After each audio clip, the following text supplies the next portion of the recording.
What is up, YouTube? Welcome back to another video. In today's video, I want to talk about the late bloomer. Now, I am what you would call a late bloomer. And when I say late bloomer, I don't mean a late bloomer as in, in high school. Some kids in ninth grade, and when you were like 12 years old, some people were already kind of hitting puberty, and maybe you didn't hit puberty till 17, right? So I'm not talking about puberty late blooming. I'm talking about genuine late bloomers who don't really grow into their attractiveness until later on in life, their late 20s. I made a video saying how in general, majority of men peak in their late 20s when it comes to your attractiveness all around. Your peak is typically your late 20s. Now, it doesn't mean you age like, extremely poorly after that. You can drag out your peak, but your peak is not in your late 30s, and this is scientifically proven. But I was a late bloomer. I was what you would call a late bloomer. I didn't really grow into my face until around 26. It was around 26 years old where that was like the first time I actually really started to notice females looking at me, just getting interest, like genuine interest. In my early 20s, I did get some interest here and there, but I had to force it and work like basically gesture max to death, just to get any type of interest. And it wasn't until my late 20s, where I really started to grow into my face, my body. Things really started to come together in my late 20s. And I always kind of talk about this. And I think this is something that's common with a lot of you guys as well. A lot of you guys are probably potential or are late bloomers. If you're a guy watching my channel and you're in your late 20s, you're probably what's called a late bloomer. There's a lot of guys who are in this sort of phase, and even the red pill. If you look at the red pill, a lot of guys end up in the red pill because they're trying to bloom late. Something went wrong somehow, some way, and they aren't getting the results they want in life. So they come and they look at the red pill for solutions to help them get the results. And these people typically are in their late 20s. This is typically what you find in the red pill space. Now, when it comes to looks maxing and stuff like that, you have a bunch of teenagers who are looks maxing, but the serious red pillars who you see in the red pill space are typically late 20s, early 30s people. And these guys, they've already kind of missed out on some of the better experiences when it comes to youth. And Cold reality of it. A lot of these guys in the red pill space, they're in their late 20s, they're in their early 30s, right? And they haven't really succeeded with women yet. And so mm, they're telling themselves this story. I'm not saying you're doing this. You're obviously, at a different stage in life. But they're telling themselves the story. Oh, the best days are yet to come. The best mm, days are yet to come. And it's like, mate, the best days already passed you by. mm. When they're going on a dating app, most of them are filtering out men over 30, let alone men in their late 30s. It's Even not then, even entirely then, let's say, well, uncommon for women let's in their take 20s to date, older guys, right? yeah, no, no, no. Older is normal. Older is older. But hey, cope aside, we're talking about uncomfortable truths, Mm, right? Uncomfortable truth is that men also peak relatively young, right? In terms of when are men most physically attractive, and you talk a lot about genuine desire, right? A mm. lot of these red pill guys talk about genuine desire. It's like genuine desire as a man, you're going to be much more likely to get that when you're in your 20s, when you're actually as physically attractive as you get. 30s, men peak in their late 30s, right? Mm. I'm not saying that you say this, but if you go on Fresh and Fit, they're like, yeah, it just keeps getting better and better for men throughout their 30s. Yeah, And it's like, look, all right, if you let's go. do the work, but for most guys, no. Yeah, Most it's guys like live lonely lives. let's go to the data, right? Women who are, 23, 24, 25, who can choose to date whoever they want. It's like, who do they choose to date? They choose to date men who are 25, 26, 27, right? Mm.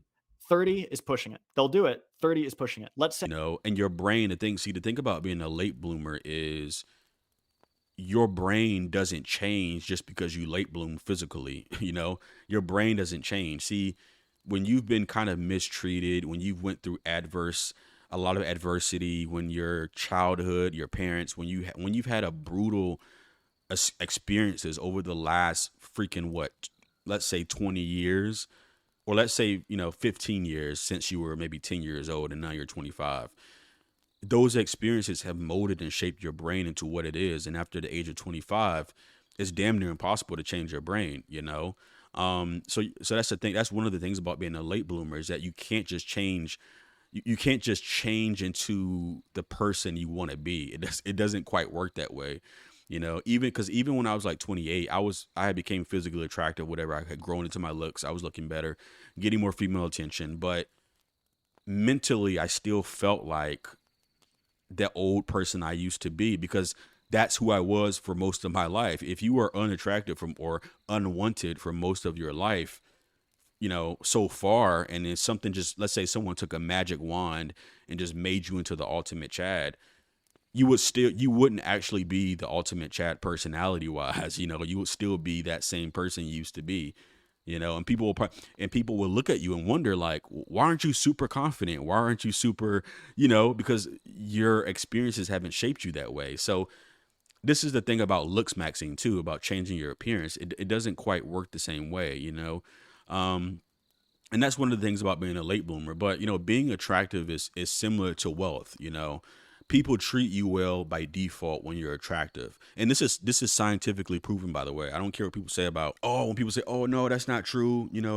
Everybody equality and this and that, but this is scientifically proven that when you're physically attractive, people treat you well by default. People treat you better. They assume things like you're nice, you're honest, and you're intelligent. And again, this is scientific research. I'm not saying that people are going to, like, just shit on you if you're ugly or unattractive, but you're not going to get the same treatment as if you were attractive. And this is all research proven. This isn't me just being negative or making this stuff up. When you're attractive, your definition of dating problems involve things like, oh, so this girl said, or this guy or this girl said something awkward to me, or this was awkward. Like, it's not real dating problems. You know what I mean? You might experience rejection sometimes, but not from every single person, who you've ever been remotely interested in. You've had a lot of success. You've had a lot of positive reinforcement, and you've never really been kicked out of a situation or been shunned or ostracized because you didn't smile or because you weren't nice, but because you were physically attractive. You were accepted in situations you could afford to be an asshole. While if you're a less attractive person, they had to learn coping mechanisms. They had to learn how to survive and not get bullied or picked on. And this is what a lot of people go through, especially in the black community. In the black community, in high school, middle school, there's a lot of bullying and there's a lot of aggression and bullying that goes on in high school, especially in the black communities. Because again, you have, if you're not hard, if you're not gangster, if you don't show any type of hardness, then people take that for weakness, especially in high school and middle school. And again, I'm not saying that you need to hold on to these grudges, but remember, these things help shape people. There's no denying that. But the late bloomer, once you start to come into this attractiveness, you can't just undo all of this stuff. You can't just, people look at you and say, well, look at you now. You're more attractive now. And it's like, they can't comprehend the years of compound interest of suffering that you've went through, all the gesture maxing you had to do just in order to get the same treatment as other people. I grew up 5'7", not that attractive. I've shown pictures of myself before back in the day. I was, like I said, I was never really ugly, but I was more of a situational. It was my situation. Everything that could go wrong pretty much went wrong. Growing up in an all black neighborhood, growing up very, very poor in an all black neighborhood, not being super physically proud, having a super physical proudness, not being hard or gangster, not being, typical neurotypical. As a black guy, I wasn't like that. I was into other things, niche things. So you get ostracized from your community. And women, they're gonna want people who are in the group, who are popular. You know what I mean? So, my situation wasn't necessarily because of my looks. Totally, my looks did play a part, but it wasn't totally my looks. It was more of a situational thing that caused me to be necessarily a late bloomer. And like I said, I'm not neurotypical. I'm not really that social. I'm not that outgoing. And if you're not super neurotypical and you're not super attractive, you're going to suffer. You got to at least have one of those things. If you don't have both, if you're not neurotypical and you're not really that attractive, you're going to pay the price. You're just going to have a hard time. You got to at least have one of those things. So for me, I didn't have none of those things. So I ended up in a situation where I was a late bloomer. I look kind of awkward. My jawline in my childhood, I had a ton of dental issues. I had missing teeth. Like I don't know why. Just genetically, some of my teeth fell out, but they just didn't grow back. I had my jaw was like really recessed. So my mom, thankfully, my mom actually noticed this issue and got me help. But I had to get some type of like this thing in my mouth that corrected my jaw position over time. And then I had braces. I had like all types of shit go wrong, man, that could have went wrong. Plus being poor, plus just so much shit. So the point is I don't want this to be a sob story, but the point is that, being a late bloomer, your biggest danger is trying to make up for lost time. You know, if you're a late bloomer, if you bloom late into your 20s, a lot of the youth has already kind of passed you by.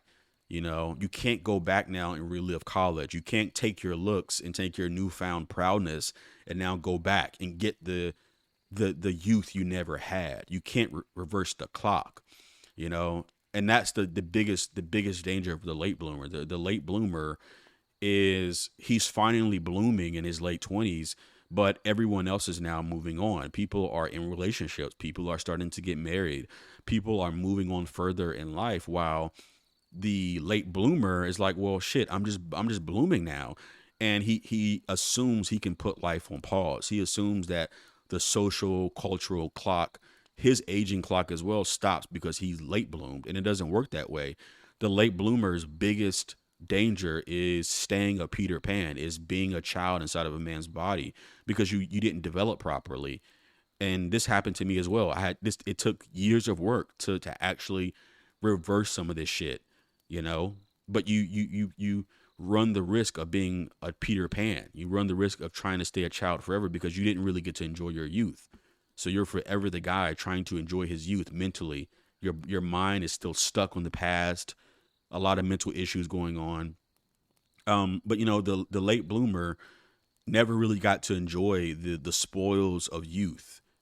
So he tries to make up for lost time and enjoy the youth that he really never had. you know he didn't have a big social circle. He didn't have girls. He didn't have this and that. Some of those experiences, those hallmark experiences that people typically have, the late bloomer didn't have those. Many late bloomers also, like I said earlier, didn't get treated well in high school, and they have poor self images of themselves. This happened to me. This really did happen to me. Your brain, like I said, your brain has already been developed somewhat. Your brain has already kind of been abused, and that sounds kind of fucked up, but it's true. Your parents, whether you had a bad childhood, bullying, whatever it is, mistreatment, having to gesture max and do all these things just to get any type of good treatment. Maybe you're, like I said, abuse from your parents. I went through all this stuff. And I'm not saying that, my parents literally treated me like a dog, but it's just, your brain just can't change that easily. Your brain is the last thing that changes. You can literally change everything else, but your mind and your brain is the hardest thing to change, so it's damn near impossible. And so no amount of late blooming will make up for the last, let's say, for example, 25 years of your experiences. If you just now become handsome and you're at 28, 27, no amount of self-improvement or, late bloomer will make up for that time. Now, yes, it's still better to be handsome at some point than to never be handsome. I admit that, and I agree with that, right? But it still doesn't take away the fact that you've been unattractive longer than you've been attractive or handsome. Now they're blooming. Your brain still holds you back. Your brain still see you as the person who you used to be. Opportunities have passed you by. That's just a fact. Opportunities have passed you by. Opportunities for great relationships as well. And if you're a late bloomer in your late 20s, you're going to be trying to you're going to try to capitalize on your late blooming. So you're going to say, you know what? I want to try to be the player who I wasn't in my youth. I want to try to sleep with all these girls who I wasn't in my youth. And this is where a lot of red pillars end up. But see, the problem is that in your late 20s, you forget that the social cultural clock is moving. People are getting married. People in your age range, your age group are getting married. They're moving on with life. Opportunities are passing you by. You know, in your late 20s is around the time where you typically will meet some really, really good women. And if you pass up on those opportunities, I did this, for example. If you pass up on these opportunities, then you will look back and regret it. You will look back and be like, damn, I was a fool, you know, just because you wanted to stay on dating apps longer and see how much more you can get laid because you're trying to relive your lost youth. And this is the danger of the late bloomer, you know. So the social cultural clock is working against you, is ticking, and your own clock is aging too. Just because you bloom late doesn't necessarily mean that you're not aging. You're still aging. You know, life is still moving. Things don't stop. Um, so the late bloomer has to understand that life is still moving. Opportunities and time do not stop just because you bloomed late. You're getting older day by day. You're getting older and older and older. Even if you still look relatively young, people can still see your age. You know, you can be 30 years old and still look pretty young, but people still know. People can still see your age by the way you think, the way you carry yourself. Like, it's not hard to see how old someone is. So there's certain aspects of age you just can't stop. You still have that internal clock that's aging. You know, your mind is also aging. Your mind is changing and adapting to your as you grow older, you know. So the late bloomer, the biggest thing is just don't fall into the trap of trying to make up for lost time. Lost time and lost opportunities they're gone forever, and you can never get those things back. You know, recognize if you're a late bloomer, recognize good opportunities for what they are. Don't think just because you're blooming late that you get a reset. You know, the clock resets just because you're late blooming. No, the red pillars will tell you this. Oh, you can wait till you're 40, bro. You know, but life doesn't work that way. You know, the red pill is basically a fantasy. That whole male fantasy, the male advantage. Oh, you wait till you're close to 40 when you're a billionaire, bro. You know, that's just a male fantasy. Don't base your life off of none of that bull crap. Um, so as a late bloomer, you know, you must make peace that you missed out on some things in your youth, and you must accept some of those things. You must accept that life is still moving, and you have to move on with life. Even if you're in your late 20s and you just become handsome, you know, you still have to keep moving with life. You can't go back. You can't reverse the clock. That is it for today's video, guys. I will see you in the next one.